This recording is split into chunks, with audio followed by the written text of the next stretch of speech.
कई साल पहले की बात है। सुमन नाम की एक लड़की अपने माँ पिताजी, 2 भाई और 3 बहनों के साथ रहती थी। सुमन बहुत ही होशियार लड़की थी। उसके माँ पिताजी मजदूरी का काम करते थे। उनके घर में 2 वक्त की रोटी भी बड़े मुश्किल से मिलती थी। तो सुमन का बड़ा भाई दिल्ली शहर भाग जाता है। अब सुमन अपनी तीनों बहनें, एक भाई और माँ पिताजी के साथ रहने लगी।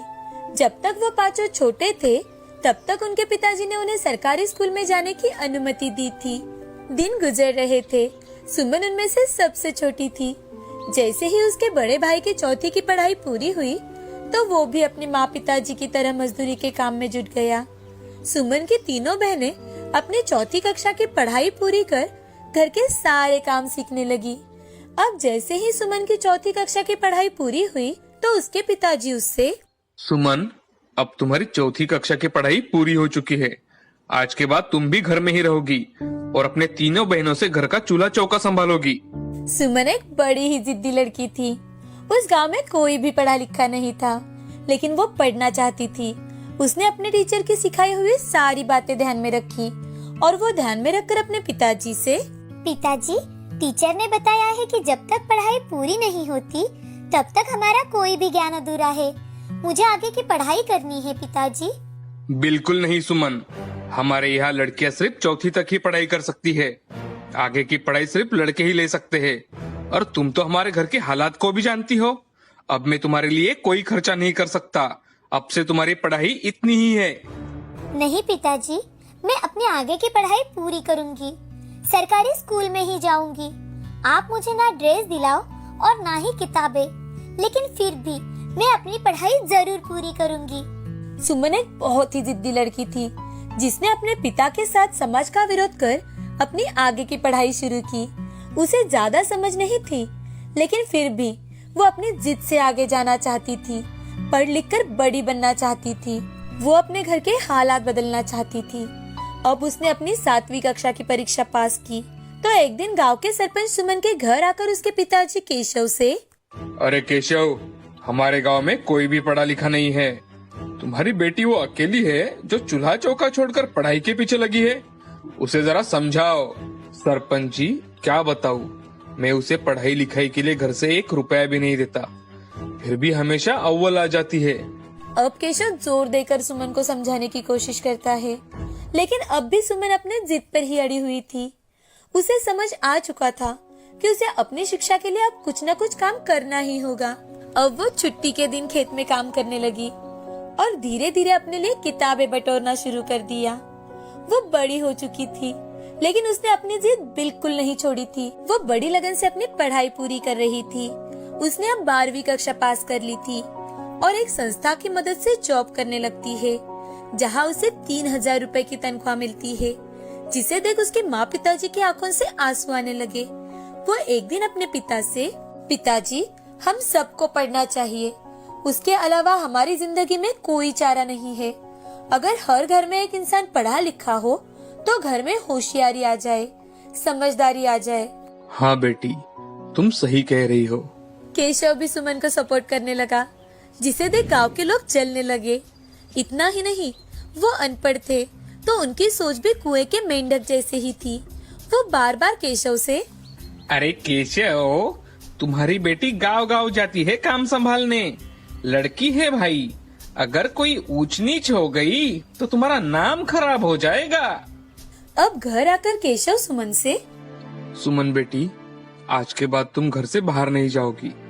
गांव के सभी लोग हमारे खिलाफ होते जा रहे हैं। अगर ऐसा ही चलता रहा तो तुमसे शादी कौन करेगा? पिताजी, आप मुझे सिर्फ एक बार बीए कंप्लीट करने दो, फिर देखना, जो लोग आज रिश्तेदारी के लिए हमें ना बोल रहे हैं वही आपके पीछे दौड़ लगाएंगे। अब सुमन अपनी पढ़ाई पूरी कर जिस संस्था में काम कर रही थी वहीं पर ऊंचे स्थान पर पहुंच जाती है। वो गांव के लोगों को पढ़ाई का मतलब समझाने लगी, बच्चों को पढ़ाने लगी और गांव में महिलाओं की कई सारी समस्याएं होती है, जिन्हें समझ वो उन्हें सॉल्व करने लगी। तो एक दिन दूसरे गांव से शंकर नाम का एक इंसान केशव से मिलने आता है और वो केशव से, केशव भाई साहब, तुम्हारी लड़की पढ़ी लिखी है तो हम चाहते थे कि उसकी शादी मेरे बेटे राजेश से हो जाए।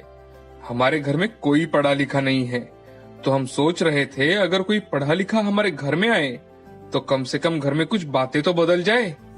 अब केशव अपनी बेटी की शादी राजेश से तय कर देता है और बड़े ही सीधे सादे तरीके से शादी करता है। राजेश कपड़े सिलने का काम करता था। शादी के बाद भी सुमन अपना काम कर ही रही थी। उनका संसार बड़े ही अच्छे से खुशी खुशी चल रहा था। राजेश और सुमन की शादी को 4 साल बीत चुके थे। लोगों ने अब राजेश के मन में सुमन के बारे में जहर घोलना शुरू कर दिया। तब सुमन को एक बेटा था। अब राजेश सुमन को बहुत परेशान करने लगा। उसे नौकरी छोड़ने के लिए जबरदस्ती करने लगा। तो सुमन राजेश से, सुनिए जी, मैंने तो आपको पहले ही बताया था कि मैंने इस नौकरी के लिए और पढ़ाई के लिए बहुत संघर्ष किया है, तो मैं अपना काम नहीं छोड़ सकती। तो चली जाओ यहाँ से। अगर तुम्हें यहाँ रहना है तो सिर्फ और सिर्फ घर में ही रहना होगा। अरे गाँव वाले तुम्हारे बारे में न जाने क्या क्या बातें बना रहे हैं। तुमने कभी सोचा भी नहीं होगा। इतनी गलत बातें करते हैं वो लोग। गांव वाले कह रहे हैं ना? क्या आपको भी मुझ पर विश्वास नहीं है? राजेश उस दिन बड़ा ही गुस्से में था, तो उसने सुमन को जोर से चपट लगाई। तभी सुमन गुस्से में अपने बेटे को लेकर अपने मायके चली जाती है। अब वहां जाने के बाद भी वो अपना काम करती ही रहती है और लोगों को शिक्षित करने का मार्ग ढूंढती रहती है। अब राजेश पंचायत बुलवाता है और गांव के पंचायत के सामने ये बात रखता है। वहां जाने के बाद पंचों में से एक, बेटी सुमन, राजेश तुम्हें अपने साथ लेकर जाना चाहता है। इस बारे में तुम क्या सोचती हो? मैं राजेश जी के साथ जाने के लिए तैयार हूँ, लेकिन मैं फिर से ये बात बताना चाहती हूँ कि मैं अपना काम कभी नहीं छोड़ सकती, चाहे कुछ भी हो जाए। जब तक मेरे शरीर में जान है, मैं ये काम करती रहूंगी और करती ही रहूंगी। इतना ही नहीं, बल्कि लोगों को ये समझा कर रहूंगी कि पढ़ाई की हमारी जिंदगी में क्या अहमियत है। सुमन की सारी बातें सुनकर राजेश, अरे क्या अभी भी तुम्हारे दिमाग से नौकरी का भूत नहीं उतरा? हाँ, नहीं उतरा और ना ही कभी उतरेगा, क्योंकि मुझे पता है कि मैं क्या काम कर रही हूँ। आप लोग कौन सी दुनिया में जी रहे हैं? अरे लोग चांद पर जा पहुँचे हैं और आप लोग अपने बच्चों को 5वीं कक्षा तक भी पढ़ने नहीं देते। हमारे गांव के और आसपास के गांव के सभी बच्चे 5वीं कक्षा की पढ़ाई होते ही बाल मजदूर बन जाते हैं। आप लोग उनका बचपन छीन रहे हो। बचपन से लेकर बुढ़ापे तक वही काम करते रहते हो। अगर पढ़ लिख कर सभी अच्छा काम करेंगे तो सबकी जिंदगी बेहतर बनेगी। किसी को एक दिन भी भूखे पेट नहीं रहना होगा। सभी और खुशियाँ ही खुशियाँ होंगी। हमारे गांव के बच्चे भी बड़े बड़े ओहदों पर काम कर पाएंगे। मजदूरी की लाचारी में जीने से अच्छा है कि हम पढ़ लिख कर बड़े इंसान बने। अगर मैं झूठ बोल रही हूँ तो मैं अपनी सजा काटने के लिए तैयार हूँ। आप मुझे यहीं पर सजा दे सकते हो। सुमन के ऐसे कहते ही गांव की सभी औरतें जोर जोर से तालियां बजाने लगी। ये देख पंचों को भी सुमन की बात माननी ही पड़ी और वो बात सही भी लगने लगी। अब वो राजेश को ताकीद देते हैं कि अरे देखो राजेश, सुमन हमारे गांव को प्रगति की ओर ले जाना चाहती है, हमारा विकास करना चाहती है। आज के बाद तुम कभी भी उसका काम बंद करने की कोशिश मत करना, समझे? सुमन को बड़े ही इज्जत के साथ अपने गांव से विदा किया जाता है। वहां जाने से पहले ही सुमन के वावा गांव तक पहुंच चुकी थी। तो गांव के मुखिया खुद सुमन का स्वागत करने के लिए आगे आते हैं और उसके विचारों से प्रेरित होकर गांव में स्कूल में सभी बच्चों को आगे की पढ़ाई के लिए आह्वान करते हैं और सुमन का धन्यवाद भी देते हैं। इस कहानी से हमें ये सीख मिलती है कि अगर हम मेहनत और लगन से कोई भी अच्छा कार्य करना चाहे तो भगवान भी हमारी मदद जरूर करता है। जैसे इस कहानी में अंत में सुमन के संघर्ष में उसे सफलता मिली।